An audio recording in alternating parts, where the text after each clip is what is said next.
Dragi mališani, da li ste spremni za još jedno maštovito putovanje u zemlju snova? Ako je vaš odgovor da, onda je pravo vreme da počnemo sa slušanjem još jedne avanturističke priče. Večeras plovimo u magičnu šumu gde ćemo upoznati jednog hrabrog mrava. Priča se zove Mrav Mrvko i skrivena staza.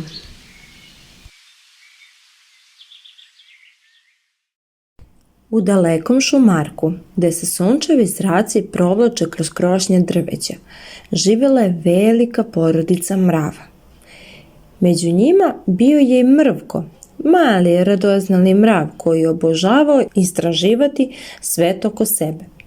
Dok su ostali mravi vredno radili, sakupljali hranu i gradili tunele, Mrvko je često zastajkivao gledajući u oblake ili istražujući nepoznate staze. Jednog toplog popodneva, dok je pomagao u prenošenju mrvica hleba do mravinjaka, primetio je nešto neobično. Na zemlji se pružala uska staza koja je bila posuta sitnim sjajnim kamenčićima. Nije se sećao da je ranije video takvu stazu. Izgledala je kao da vodi u gusti deo šume, a u taj deo šume nikada ni jedan mrav nije zašao. Mrvko je zastao i rekao svom prijatelju Mravku Badži: "Pogledaj ovu stazu, izgleda veoma čudno. Hajde da vidimo kuda vodi." Mrav Badža je samo odmahnuo glavom. "Nemamo vremena za istraživanje, Mrvko, imamo zadatak. Dan će se ubrzo završiti, a i topli dani polako prolaze. Hajde, nazad na posao." Ali Mrvko nije mogao da odoli. "Samo ću brzo da pogledam," rekao je u sebi i zaputio se niz stazu. Kamenčići su blistali na suncu, a ptice su pevale veselu pesmu dok je hodao stazom. Staza kojom je hodao je bila duža nego što je očekivao. Na njenom kraju ugledao je starog cvrčka kako svira violinu ispod ogromnog lista. Cvrčak je podigao glavu i rekao: "Dobrodošao, maleni mravu. Da li znaš da ova staza vodi do velike livade izobilja?" Mrvko je uzbuđeno klimnuo glavom. "Velika livada izobilja? Nikada nisam čuo za to. Šta je to?" Cvrčak se osmehnuo. "To je mesto gdje ima hrane koliko ti srce želi, ali da bi stigao tamo moraš rešiti 3 zadatka." Mrvko je znao koliko je celoj njegovoj koloniji potrebna hrana da bi prezimili zimu i verovao je da će njenim pronalaskom cela njegova porodica i svi njegovi prijatelji biti ponosni na njega. Rekao je Cvrčku odlučno: "Reci mi zadatak, probat ću." Cvrčak je svirajući svoju violinu rekao mravu prvi zadatak: "Prvo moraš da pređeš preko ovog velikog lista, ali bez da padneš." Mrvko je pogledao ispred sebe. Ogroman list plutao je u potočiću.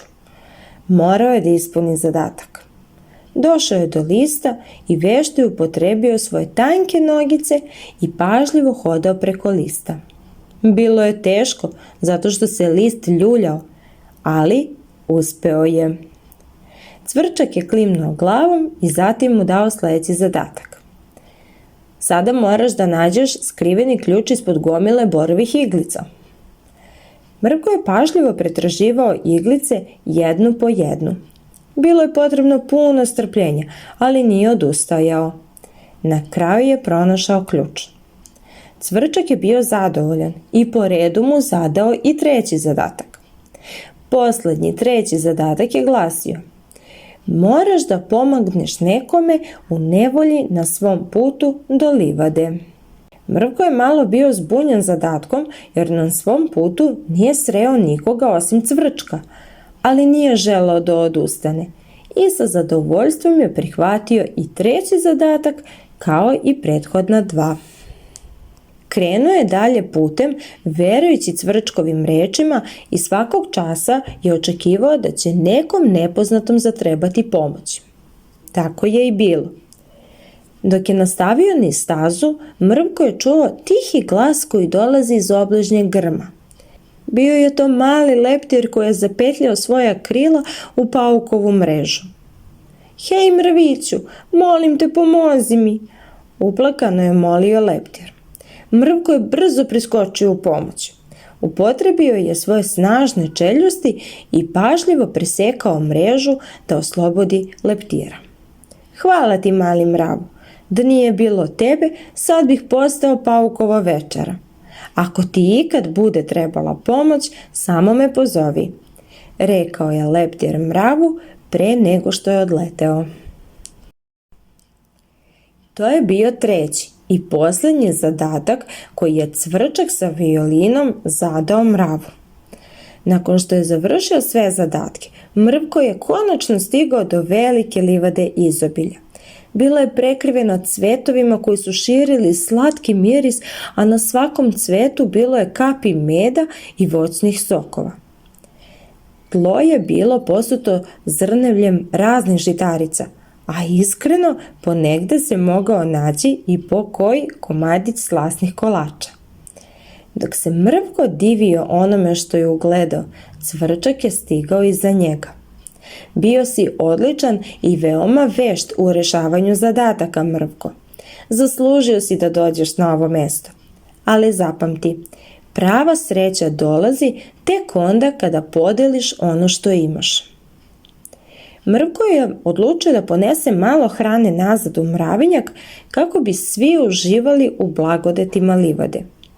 Napunio je svoju torbicu koju imao kod sebe i zaputio se nazad.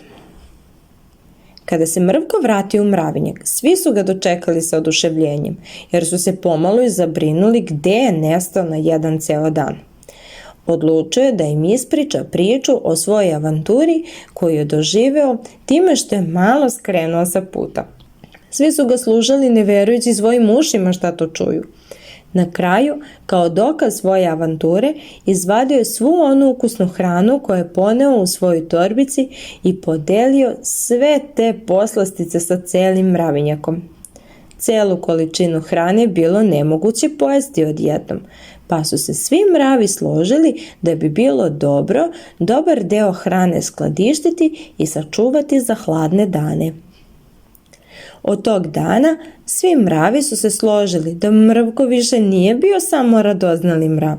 On je bio jedan odlučan mrav koji je bio spreman da za svoj mravinjak istraži okolinu koju se niko do tada nije usudio da istraži. Te noći, dok su svi polako tonuli u san, Mrvko je ležao ušuškan u svom mravinjaku i maštao o daljim avanturama. Setio se da je video još jednu neistraženu stazu za koju je bio rešen da će prvom prilikom otići da vidi šta ona krije. Takođe, bio je veoma srećan jer je shvatio da su mu putovanje još lepša jer zna da će na kraju svaku avanturu imati sa kime da podeli. Mališani moji dragi, čitajući ovu priču smo naučili kako deljenjem možemo samo da dobijemo još više i kako svega uvek ima dovoljno za sve. Vidjeli ste još i gde nas sve može dovesti hrabrost i upornost. Takođe, nadam se da vas je ova priča mali uspavala, jer je, verujem, već kasno. Do neke nove priče grli vas vaša Bambina.